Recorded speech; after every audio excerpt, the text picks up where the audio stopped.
There's a lot of irony today. Today is business day at the Capitol, and hundreds of representatives of businesses all over the state have come here to meet and talk with their legislature. And we're here supposedly to listen and to respond because we collectively as a legislature, the governor, Democrats in the Senate and the House, certainly the House Republicans and Senate Republicans have said jobs has to be our number one priority.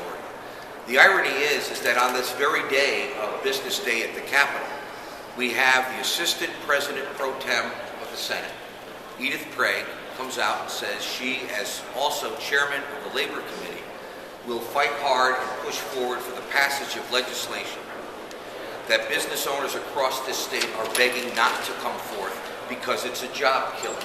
The biggest problems we've had, we've heard the statistics, is that Connecticut is dead last in job growth and has been for several years. I often cite Expansion Management magazine that rates the Connecticut legislature the least business-friendly legislature in the United States of America. And if you look at their analysis, they say there is a schizophrenia about Connecticut. We say on the one hand that we want to grow jobs and jobs are our number one priority. And yet in the very same breath, on the very same day, by the very same leadership of the very same party, we introduce legislation that is anti-business.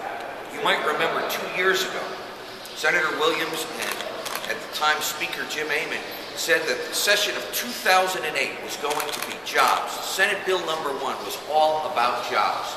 And yet, since that time, we've lost 10,000 businesses. 94,000 people have become unemployed since that time. Yes, some of it is because of the global economic circumstance, but much of it is because of the mixed messages that are coming out of this building by the majority party and their leadership. You have a President Pro Tem who I followed around the state in various forums at the beginning of this session talking about jobs, jobs, jobs.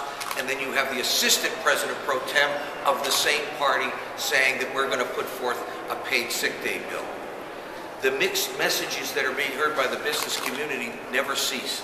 In the same year that they want to make jobs a priority, we still have bills floating out there such as paid sick day, captive audience, check card system, universal health care, all of which have proven to be job killers. At very least at this time when we're losing jobs and closing businesses, I call upon, as my colleague Senator McKinney does, the Democratic leadership to say, we'll do a moratorium, not this year.